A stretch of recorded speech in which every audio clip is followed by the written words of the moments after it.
A very very good evening to all of you. Welcome to today's class. तो हम कल की class से ही आगे कंटिन्यू करने वाले हैं, जहाँ पे हमने कल छोड़ा था हम वहीं से डिस्कस करके चलेंगे।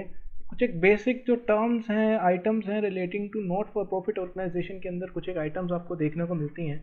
तो कल हमने ये डिस्कस किया था, मैं एक बार आपको फिर से इन सब का मीनिंग बताना चाहता हूँ ताकि हम आज की क्लास को आगे कंटिन्यू कर सकें, क्योंकि आपको इन सब के मीनिंग जानना बहुत ही ज़रूरी है, क्योंकि आगे इन्हीं के ऊपर ही बेस्ड एडजस्टमेंट्स आने वाली हैं।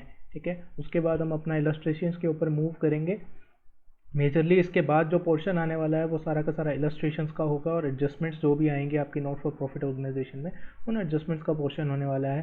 तो स्टार्ट करते हैं। सबसे पहले हमने देखा था कुछ एक आइटम्स, इंपॉर्टेंट आइटम। सबसे पहले थी सब्सक्रिप्शन। सब्सक्रिप्शन यानी कि बेसिकली जो आपको मेंबर्स रेगुलर बेसिस के ऊपर देते हैं, यानी कि एनुअल बेसिस के ऊपर या मंथली बेसिस के ऊपर जो आपको मेंबर से इनकम होती है, जो आप अपने पर्पसेस के लिए यूटिलाइज करके चलते हैं। ठीक है, जो आपका नॉर्मल सोर्स ऑफ इनकम है, मेजर सोर्स ऑफ इनकम है एक नॉट फॉर प्रॉफिट ऑर्गेनाइजेशन का। ठीक है, दूसरा था हमारा life membership fees. Life membership fees के ऊपर अगर मैं बात करूं तो सर, आप मेंबर से वन टाइम एक फ़ीस लेते हैं ताकि आप उनको लाइफ टाइम मेंबरशिप दे सकें।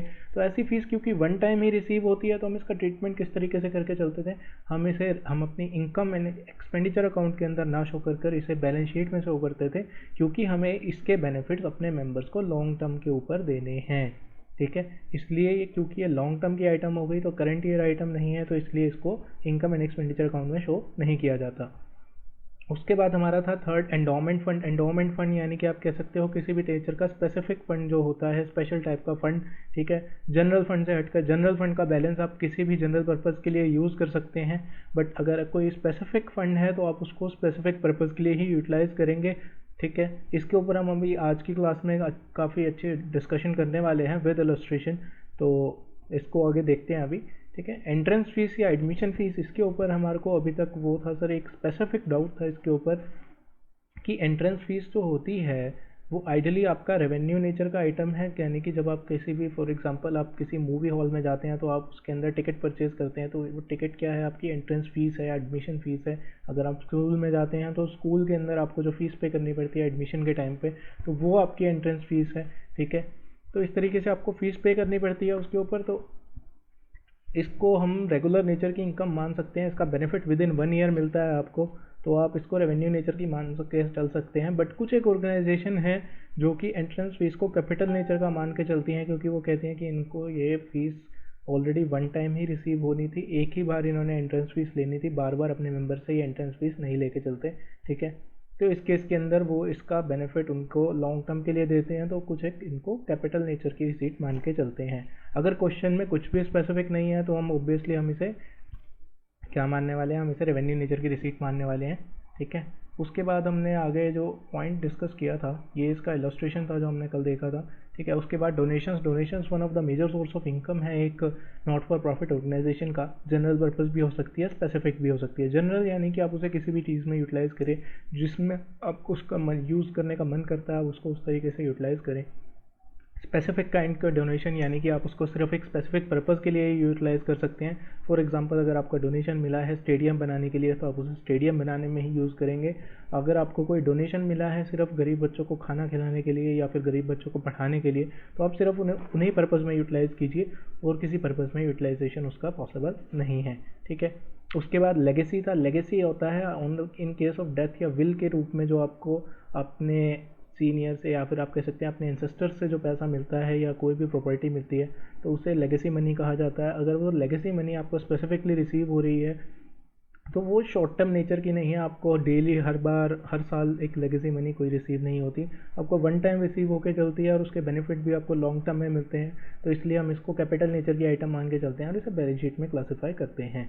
ठीक है, sale of old assets. Assets बेचना सर एक नॉट फॉर प्रॉफिट ऑर्गेनाइजेशन का रेगुलर बिजनेस नहीं है।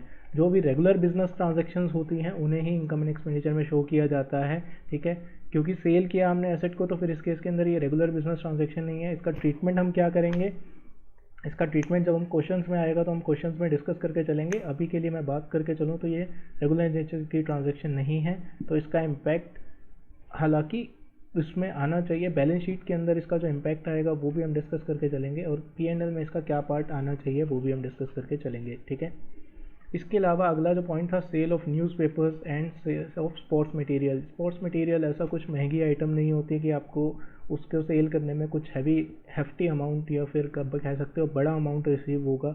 या फिर न्यूज़पेपर्स की भी अगर मैं बात करूँ तो फिर इसके अंदर क्योंकि उसका नेचर ऑफ इनकम इतना अमाउंट जो है वो इतना सिग्निफिकेंट नहीं होता, तो हम उसे रेवेन्यू नेचर की इनकम मान के चलते हैं, ठीक है। तो इसलिए इसको ट्रीटमेंट किया जाता है इसका इनकम एंड एक्सपेंडिचर अकाउंट के अंदर। Payment of honorarium, honorarium money means kind of salary जो आप अपने इलेक्टेड मेंबर्स को देते हैं, तो उसे भी हम अपनी रेवेन्यू नेचर की आइटम कह सकते हैं क्योंकि सैलरी हमें रेगुलर बेसिस के ऊपर देनी होती है, ठीक है।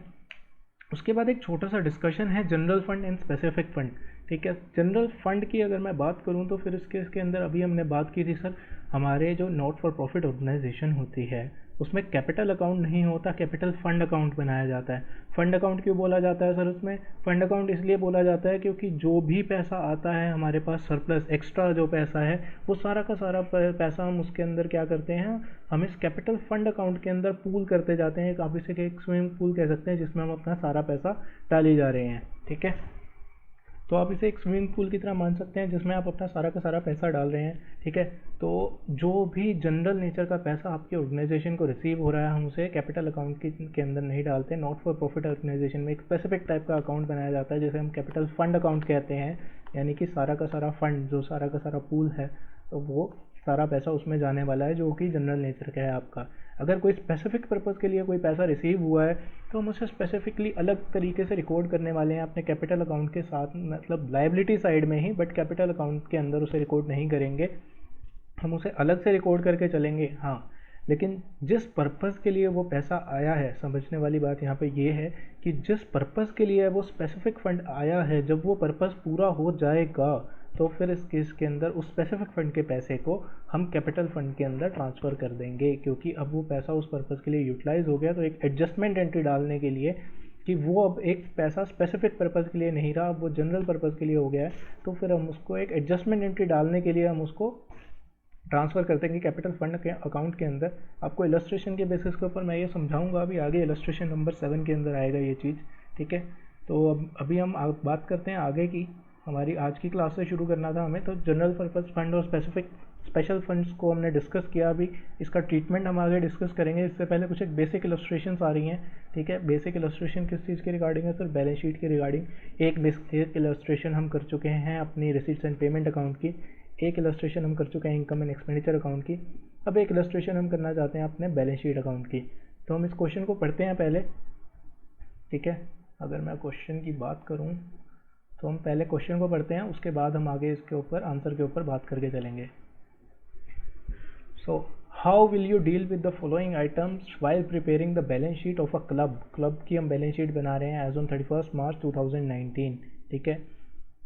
तो इसको एक स्पोर्ट्स फंड का ओपनिंग बैलेंस आ रहा है हमारा 1 अप्रैल 18 को, क्योंकि हमारी बुक्स 31 मार्च 19 को क्लोज हो रही हैं, तो 1 अप्रैल 18 यानी कि हमारा ये ओपनिंग बैलेंस है, ठीक है। स्पोर्ट्स फंड का ओपनिंग बैलेंस आ रहा है। स्पोर्ट्स फंड एक काइंड का, जैसे कि नाम से अगर आपको कोई भी फंड अलग से गिवन है तो उसे आप स्पेसिफिक पर्पज़ फंड मान सकते हैं। तो स्पोर्ट्स फंड है तो वो स्पोर्ट्स इवेंट ही ऑर्गेनाइज कराने के लिए यूटिलाइज़ किया जाएगा, तो इसे हम अलग से शो करके चलेंगे अपनी बैलेंस शीट के अंदर। 5 लाख रुपीज़ का हमारा स्पोर्ट्स फंड का ओपनिंग बैलेंस है, ठीक है। 10% स्पोर्ट्स फंड इन्वेस्टमेंट, यानी कि ओपनिंग में इन्वेस्टमेंट आ रही है हमारी 1 अप्रैल 2018 को 5 लाख रुपीज़ की, तो हम इसे एसेट साइड में शो करके चलेंगे। अब आप देखेंगे तो क्या अगर आप इसको ध्यान से ट्रांजैक्शन को देखेंगे तो क्या रिसीव हो रहा है हमें। एक्चुअल में स्पोर्ट्स फंड का हमारा बैलेंस भी 5 लाख रुपीज़ था और हमने 5 लाख रुपीज़ अभी के लिए, क्योंकि हमने उसको स्पोर्ट्स फंड को कहीं पे यूटिलाइज़ नहीं किया, तो हमने उसे इन्वेस्ट करा हुआ है अपनी in the form of FD, आप किसी भी फॉर्म में 10% इन्वेस्टमेंट के फॉर्म में उसे इन्वेस्ट किया हुआ है, और वो 5 लाख रुपीज़ आपकी इन्वेस्टमेंट साइड पे, एसेट साइड के ऊपर आ रहा है, ठीक है, ओपनिंग बैलेंसेस के अंदर।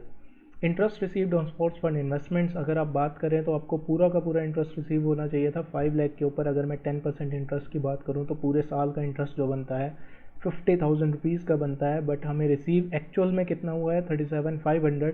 तो हम इस एडजस्टमेंट को ध्यान में रखेंगे, आप इसे मार्क कर लेना, क्योंकि हमेशा हर क्वेश्चन में ये हिडन एडजस्टमेंट आने वाली है कि हमें एक्चुअल में रिफंड जो इंटरेस्ट रिसीव हुआ है वो कितना है और हमें एक्चुअल इंटरेस्ट रिसीव होना कितना चाहिए। तो बैलेंसिंग आपका एक्रूड इनकम आएगा, वो एक्रूड इनकम की एडजस्टमेंट आपको बैलेंस शीट में हमेशा करनी पड़ेगी, ठीक है।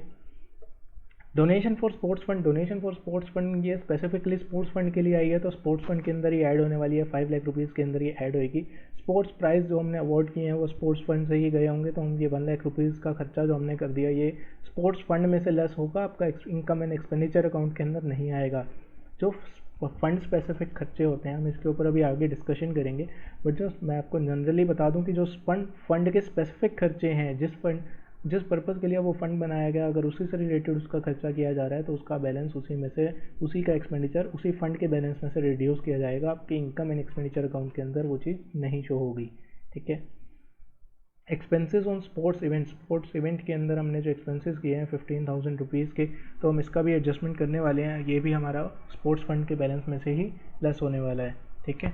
तो हम इसका इलस्ट्रेशन जो है अब सोल्व करके चलते हैं एक बार। तो इस इलस्ट्रेशन को अब हम सोल्व करके चलते हैं अपने आंसर के थ्रू। तो हमारा जो आंसर है, हम क्वेश्चन को देखें, अभी हम सारा का सारा क्वेश्चन जो है डिस्कस कर चुके हैं। इलस्ट्रेशन नंबर 4 है ये। ठीक है। इलस्ट्रेशन नंबर 4 की अभी हम बात कर रहे हैं, तो हम इसे सोल्व करके चलते हैं। ठीक है। सबसे पहली बात तो ऑब्वियसली आपको नाम लिखना चाहिए। इसके अंदर कंपनी का नाम कोई भी मेंशन नहीं है, तो हम नाम से शुरुआत नहीं करेंगे, हम सिर्फ लिखेंगे बैलेंस शीट। बैलेंस शीट हमें बनाने के लिए बोला गया था। बैलेंस शीट हमेशा एज ऑन डेट बनाई जाती है, तो हम इसको लिखने वाले हैं balance sheet as at 31 March 2019। ठीक है। सिंपल सी टी शेप बैलेंस शीट बनेगी, ज़्यादा कुछ लंबी चौड़ी कहानी नहीं है उसके अंदर अगर आप बात करें तो।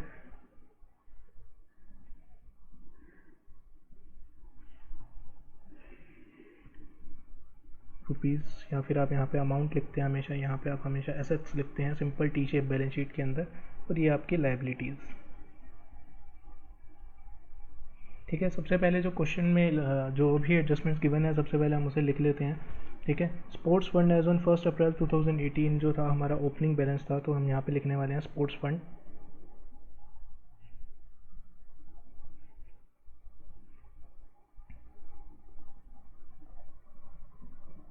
एक 4/18 यानी कि हमारा ओपनिंग बैलेंस जो है 5 लाख रुपीज़ का, और ये हमारी ओपनिंग इन्वेस्टमेंट्स थी 10% sports fund investments.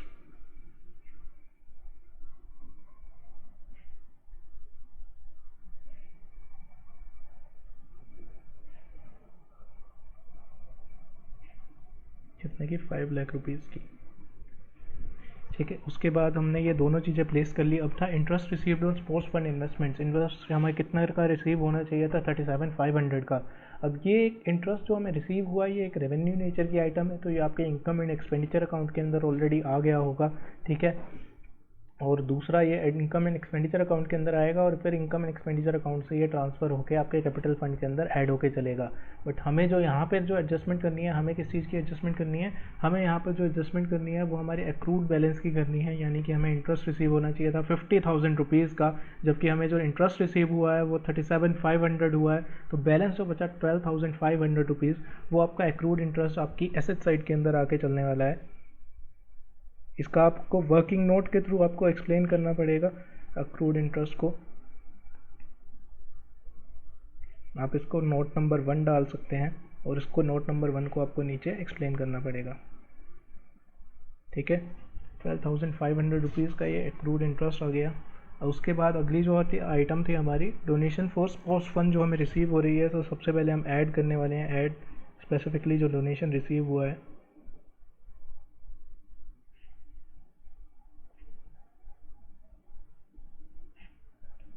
Sports fund के रिगार्डिंग जो हमें डोनेशन रिसीव हुआ है, हमें टोटल डोनेशन रिसीव हुआ है 1,20,000 रुपीज़ का। ठीक है। इसके बाद हमने स्पोर्ट्स प्राइजेस जो अवार्ड कर दिए, वो हम ऑब्वियसली इसी फंड में से लेस करने वाले हैं।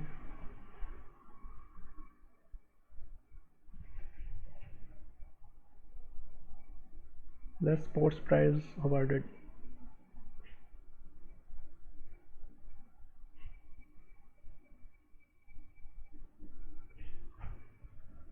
1 लाख रुपीज़ के हमने,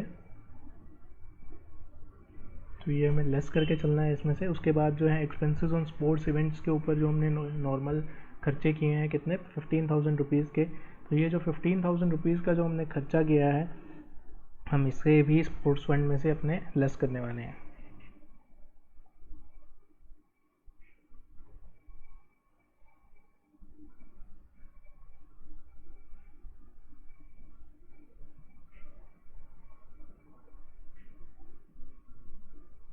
15,000 रुपीज़ हमारे यहाँ से लेस हो जाएंगे।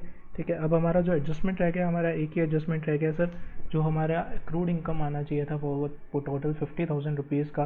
ठीक है, एक्रूड के साथ प्लस करके जो हमारा टोटल जो इंटरेस्ट इनकम होना चाहिए था वो 15,000 रुपीज़ का होना चाहिए था, 50,000 रुपीज़ का, और वो ऐड होना चाहिए था कैपिटल फंड अकाउंट के अंदर। अब क्योंकि यहाँ पे capital fund account specifically given नहीं है, ठीक है, तो हम इसे इसी में ही एडजस्ट करने वाले हैं। अगर वो स्पेसिफिकली गिवन होता तो हम उसके अंदर उसको ऐड करके चलते, क्योंकि ये स्पोर्ट्स क्लब है और स्पोर्ट्स ही फंड अवेलेबल है, तो हम इसे ही एज्यूम करेंगे कि हमारा जो सरप्लस आया था P&L अकाउंट से, जो हमारा इनकम एंड एक्सपेंडिचर अकाउंट से, वो इसी के अंदर आने वाला है।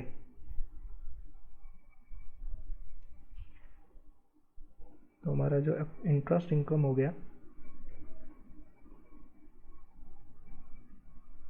50,000 rupees,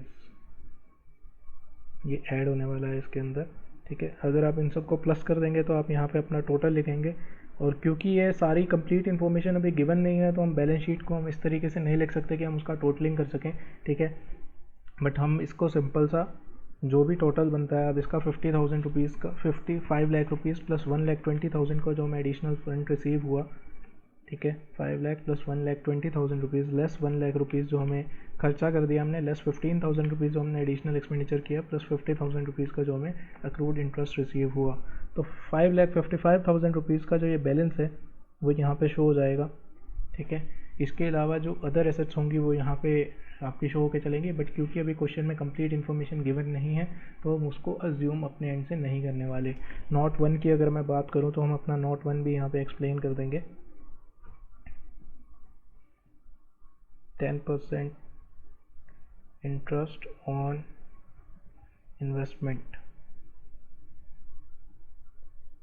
is equal to 50,000 received,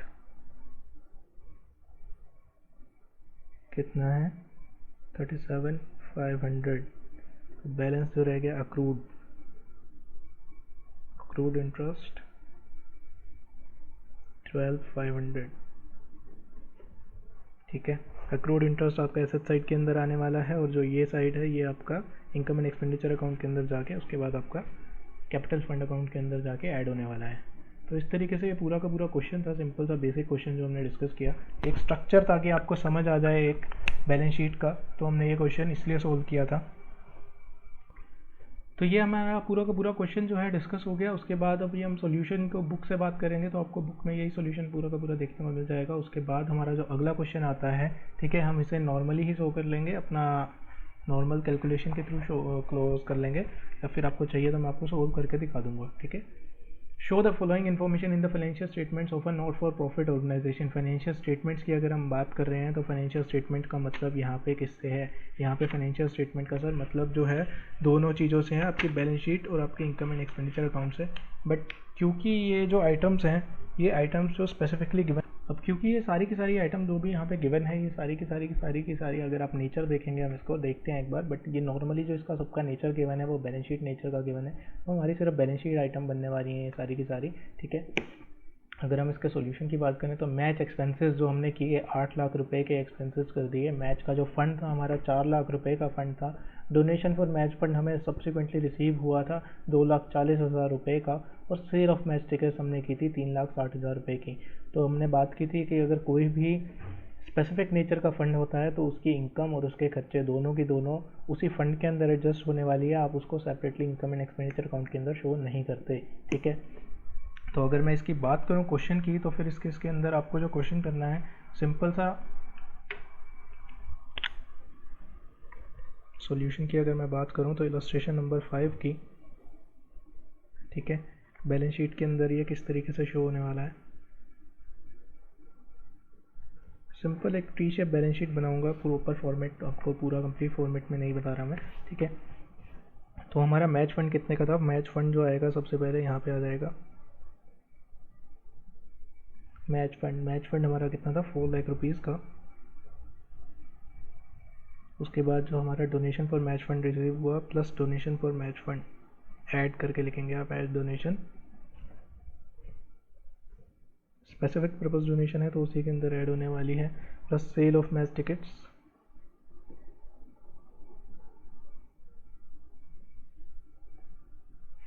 3,60,000 rupees. तो ये आपका जो टोटल हो गया आपका ये 10 लाख रुपीज़ का। ठीक है, आपने खर्चा कितना कर दिया आप टोटल मैच एक्सपेंसेस के अंदर, लेस होंगे यहाँ पे मैच एक्सपेंसेस 8 लाख रुपीज़ के। तो बैलेंस जो आपका बचा सिर्फ 2 लाख रुपीज़ का जो बैलेंस बचा, वो आप कह सकते हैं कि आपका 2 लाख रुपीज़ का बैलेंस जो है यहाँ पे मैच फंड का बैलेंस जो है यहाँ पे ऐसे बैलेंस शीट साइड में शो होके चलने वाला है। ठीक है, तो ये आपका सिंपल सा बेसिक क्वेश्चन था। अब हम अपने अगले टॉपिक के ऊपर बात करके चलते हैं, अगले क्वेश्चन के ऊपर। इसी क्वेश्चन का जो हमारा सेकंड पार्ट आता है वो क्या कहता है, what will be the effect if the match expenses go up by 2,50,000 rupees, other things remaining the same. Other things remaining the same यानी कि बाकी सब कुछ सेम है, बट जो मैच के खर्चे हैं वो 2.5 लाख रुपये से बढ़ गए हैं। तो इसमें आपको मैं सिंपल सा टॉपिक समझा देता हूँ सर।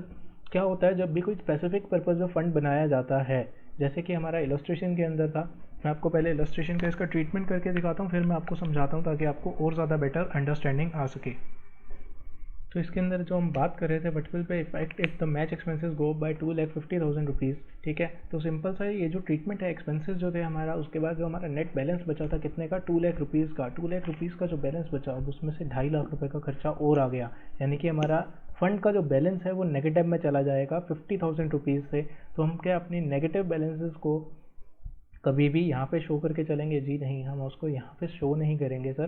क्या होता है बेसिकली, जब आपको कोई भी fund, specific purpose fund receive हुआ है और आपके खर्चे जो हैं उस फंड से रिलेटेड वो आपकी डोनेशन से ज़्यादा के हो जाते हैं, तो बैलेंस को आप सारा का सारा अल्टीमेटली आप कहाँ से यूटिलाइज़ करने वाले हैं? आप अल्टीमेटली तो उसे अपने कैपिटल फंड अकाउंट से यूटिलाइज़ करने वाले हैं, क्योंकि आपका जनरल पर्पस फंड वही है। बट क्योंकि आप उसे डायरेक्टली यूटिलाइज नहीं कर सकते, तो आप उसको किस रूट के थ्रू लेके जाएंगे? आपका क्योंकि खर्चा आपका ज़्यादा हो गया, तो आप उसको अपने इनकम एंड एक्सपेंडिचर अकाउंट के अंदर शो करेंगे बैलेंस को, और फिर वो अल्टीमेटली इनडायरेक्ट रूट के थ्रू वो अल्टीमेटली एडजस्ट होकर आएगा। कहाँ पे आएगा? थ्रू सरप्लस या डेफिसिट के थ्रू आएगा और एडजस्ट होएगा कैपिटल फंड अकाउंट के अंदर। तो सिंपल सा जो आपको इसका ट्रीटमेंट करके चलना है, वो ये ट्रीटमेंट यही करने के चलना है कि जब भी आपका जो खर्चा है, स्पेसिफिक फंड का खर्चा, अगर आपकी इनकम से ज़्यादा हो जाए, तो फिर इसके अंदर आप उसका जो भी बैलेंस बचेगा, जो भी एक्स्ट्रा जो खर्चा बचा, वो आप उसके बैलेंस को ट्रांसफ़र कर देंगे इनकम एंड एक्सपेंडिचर अकाउंट के थ्रू। ठीक है, आप उसका एक वर्किंग नोट डालेंगे और उसके बैलेंस को वहाँ पे ट्रांसफ़र कर देंगे।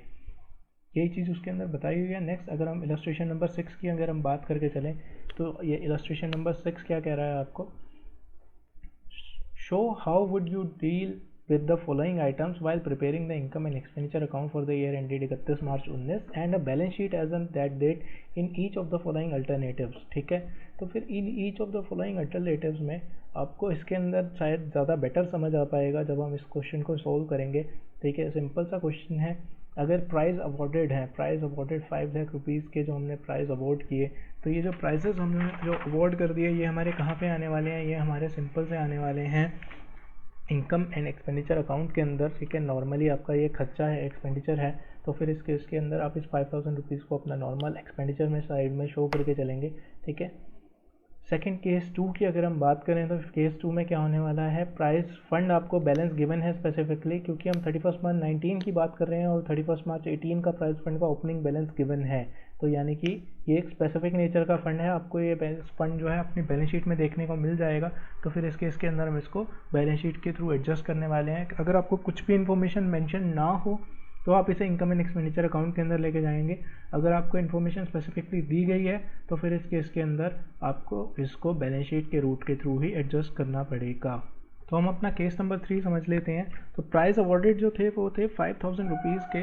प्राइस फंड का जो बैलेंस गिवन है, हमें ओपनिंग बैलेंस गिवन है प्राइस फंड का, यानी कि ये स्पेसिफिक नेचर का फंड है, तो हमें इसमें बैलेंस शीट बनानी पड़ेगी। ठीक है, donation for price fund receive during the year 18, 19, 70, 200 rupees, तो ये तो ऊपर वाला पार्ट सारा का सारा सेम था। 9% price fund investment as on 31 March 18, यानी कि इन प्राइस फंड की इन्वेस्टमेंट भी आ रही है। इन्वेस्टमेंट आ रही है तो सर उसकी इनकम भी होगी, और इनकम होगी तो हमें इनकम एंड एक्सपेंडिचर अकाउंट बनाना पड़ेगा। तो हम इसको सोल्व करके चलते हैं। इलस्ट्रेशन नंबर 6 का केस नंबर 3 की हम बात कर रहे हैं। Illustration number 6 case number 3। तो हमें इसके अंदर बनाना है अपना इनकम एंड एक्सपेंडिचर अकाउंट और बैलेंस शीट दोनों।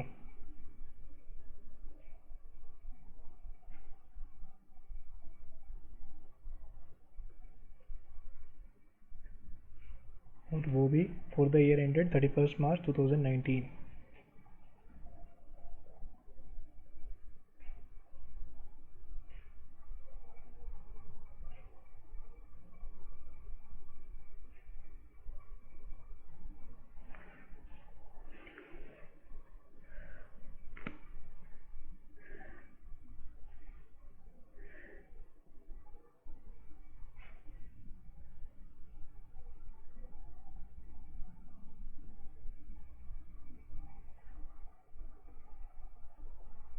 Balance sheet as at 31 March 19।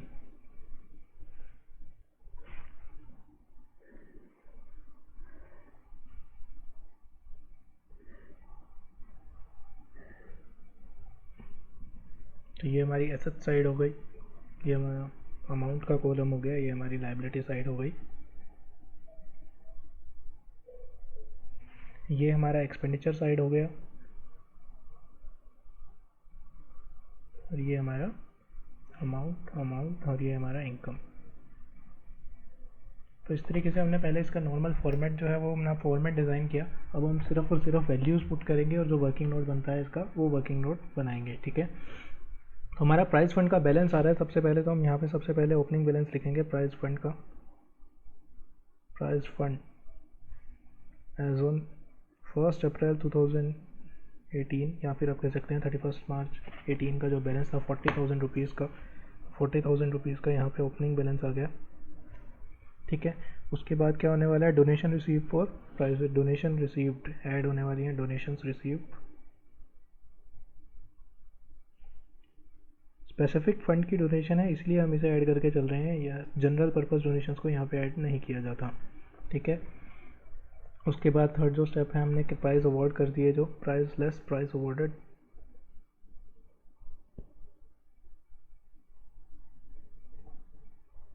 ₹5,000 के।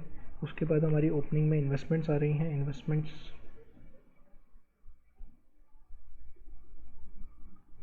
From price fund.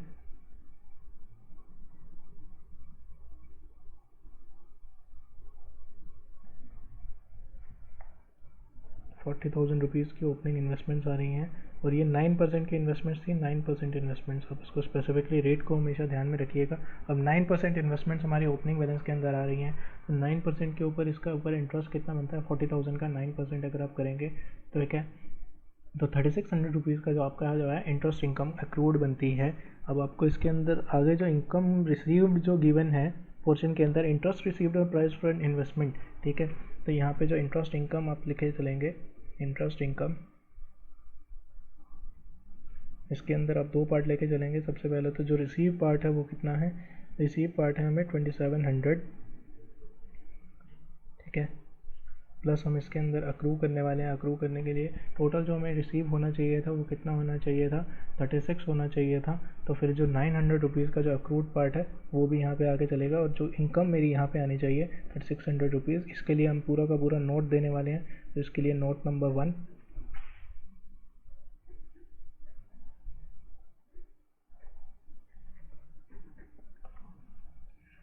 Note number 1 के अंदर हम सिंपल सा यही लिखने वाले हैं, 9% इंटरेस्ट जो बनता है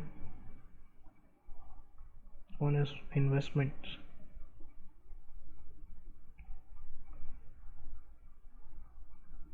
$3,600। ठीक है, इसके अंदर हमने से लेस कर दिया रिसीव पोर्शन 2700। बैलेंस जो बचा वो हमारा अक्रूड पोर्शन बच गया, अक्रूड इंटरेस्ट कितना, 900।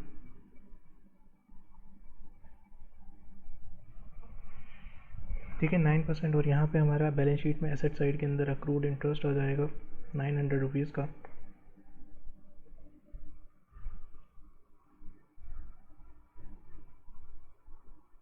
और इसके अलावा ये जो 3600 का बैलेंस था, अब ये 3600 का बैलेंस भी मेरा जो है यहाँ पर ट्रांसफ़र हो जाएगा, एड इंटरेस्ट इनकम।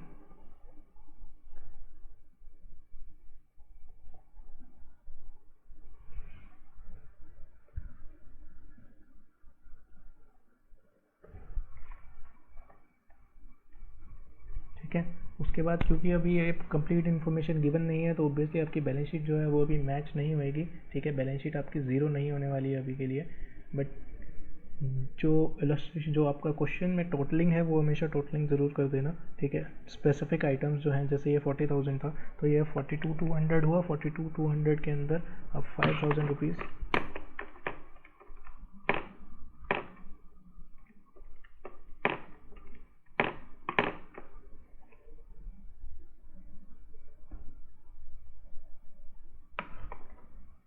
ठीक है। 42,200 के अंदर आप 3600 जो है प्लस करके चलेंगे तो आपका जो टोटल आएगा 45,800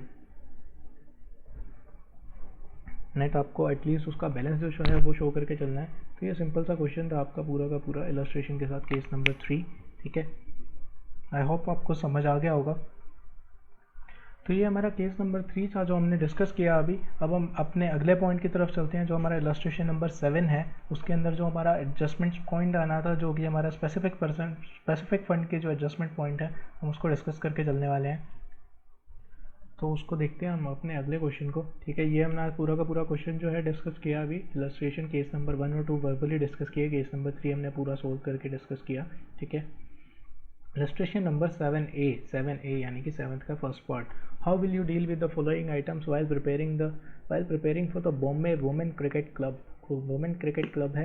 it's income and expenditure account for the year ended 31 March 20 and balance sheet, यानी कि हमें बैलेंस शीट और इनकम एंड एक्सपेंडिचर अकाउंट बनाना है बॉम्बे वुमेन्स क्लब का, ठीक है। 31 March for the year ended 31 March 2020 के लिए, 2019 के लिए नहीं, 2020 के लिए हम बनाने वाले हैं, ठीक है। तो इसको क्वेश्चन को देखते हैं हम क्या क्या क्वेश्चन के अंदर गिवन है। तो क्वेश्चन के अंदर क्या क्या गिवन है इन्फॉर्मेशन, उसको देख के चलते हैं। Donations receive during the year for the construction of a permanent pavilion बनाना है हमें। उसके लिए हमें जो डोनेशन रिसीव हुई है वो रिसीव हुई है टोटल 12,25,000 रुपीज़ की।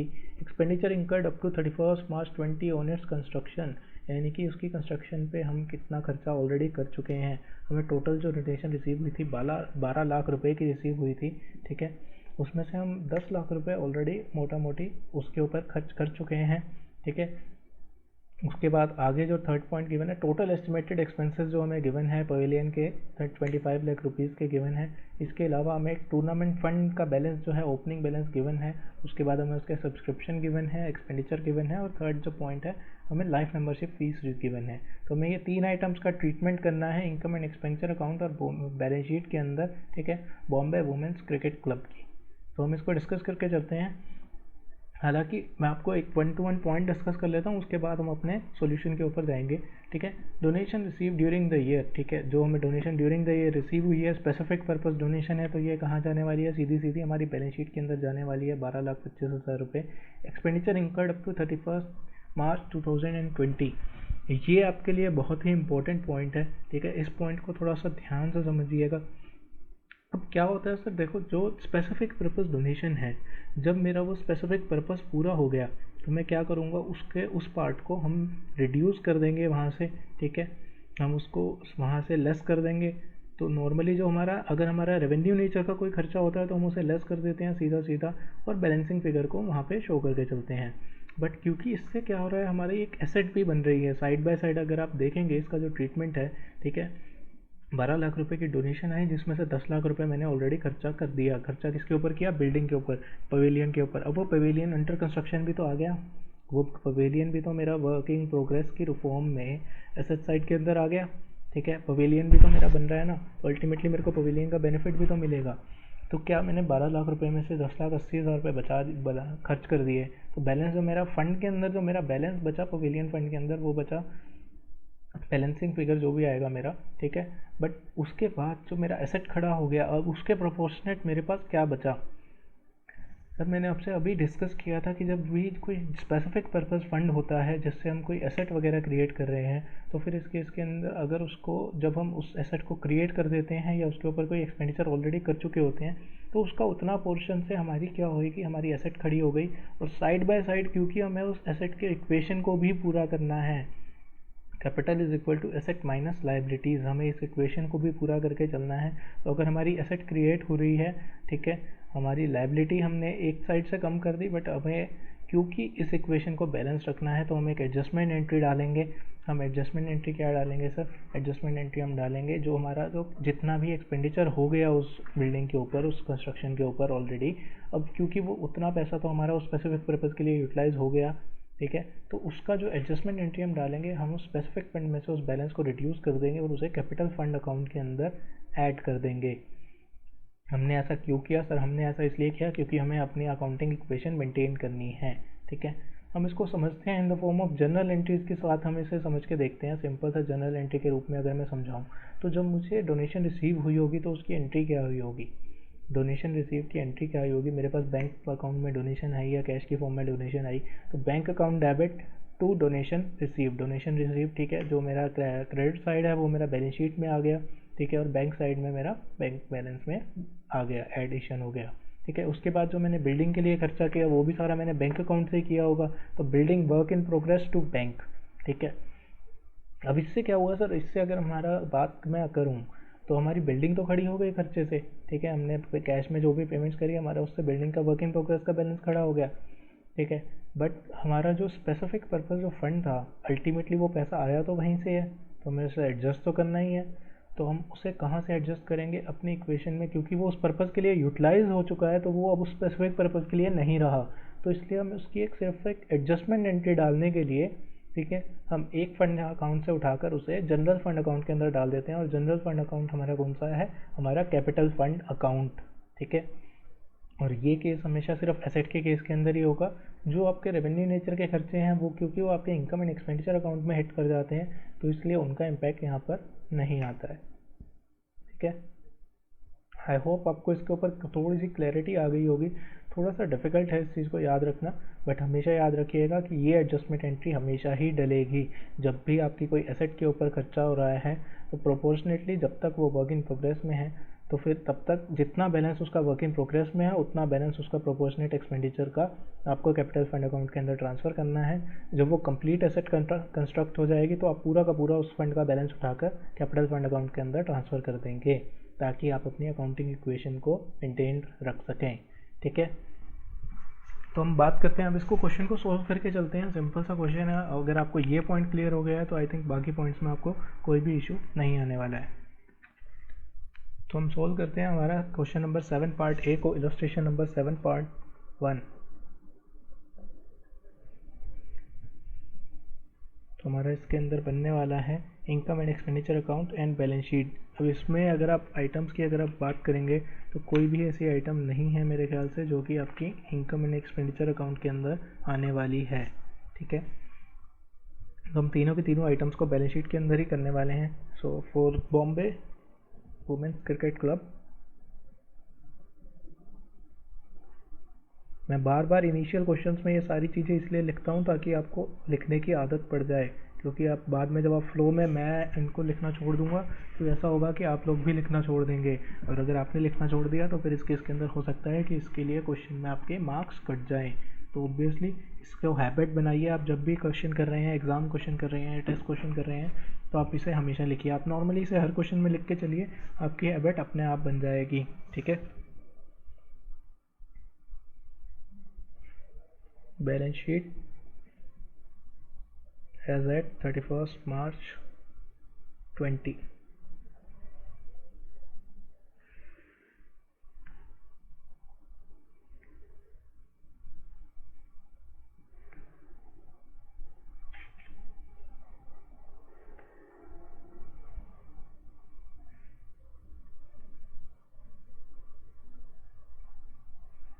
assets,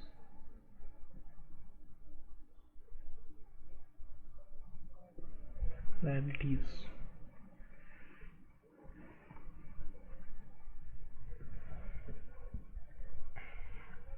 तो सबसे पहले अगर मैं बात करूं तो सबसे पहले हमारे पास किस चीज़ के लिए डोनेशन आई थी? पवेलियन फंड के लिए।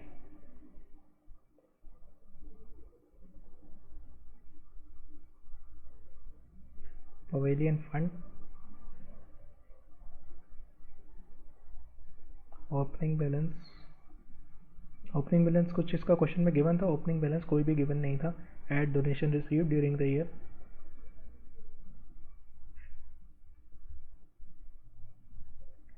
कितने की डोनेशन रिसीव हुई है? 12,25,000 रुपीज़ की।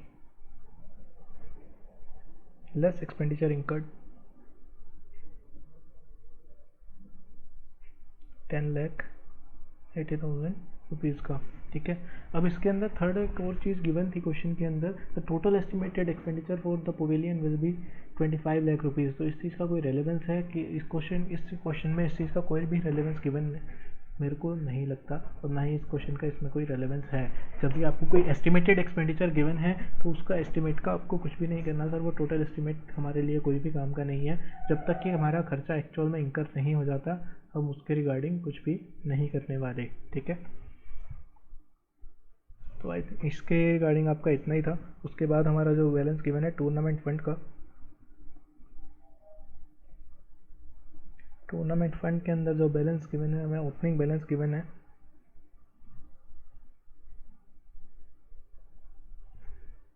50,000 रुपीज़ का, प्लस एडिशन की अगर मैं बात करूं तो सब प्लस हमारा एडिशन आया जो है 2,10,000 रुपीज़ का सब्सक्रिप्शन जो मैं रिसीव हुआ है, प्लस करके अगर मैं चलूं तो फिर इसके अंदर जो हमारा एक्सपेंडिचर हुआ है 2 लाख रुपीज़ का। ठीक है, बस इतना ही था। उसके बाद हमारा थर्ड पार्ट आ गया life membership fees. Life membership fees अब हम यहाँ पे लिखने वाले हैं कैपिटल फंड।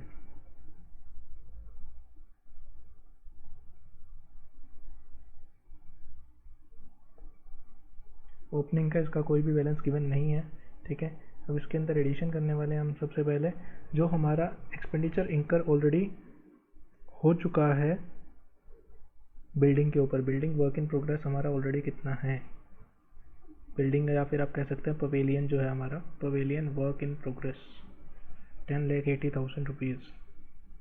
अब हमने ये 10,80,000 रुपीज़ एसेट साइड में हमारा शो कर दिया और हमने लाइबिलिटी साइड में इसको पहले पवेलियन फंड से अकाउंट से लेस कर दिया। अब क्योंकि हमें इसको बैलेंसिंग दिखाना है तो हमें इसे कहीं ना कहीं तो शो करना पड़ेगा, तो यहाँ पे हम लिखने वाले हैं ट्रांसफर्ड फ्रॉम पवेलियन फंड।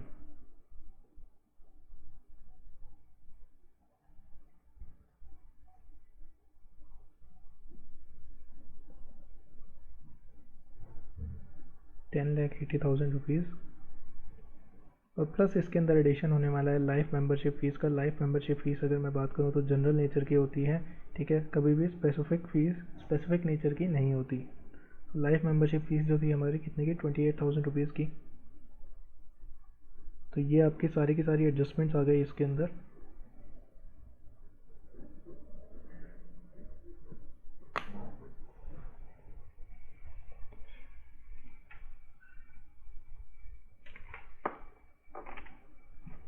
ठीक है, अब हमें कुछ भी नहीं करना, अब इनके सब टोटल करने हैं सबके, और उसके बाद हमें अपना बैलेंस लिखना है 12,25,000 रुपीज़ माइनस 10,80,000 1,45,000 हमारा ये हो जाएगा, और ये हो जाएगा हमारा टोटल 60,000, और ये हो जाएगा हमारा कितना 11,08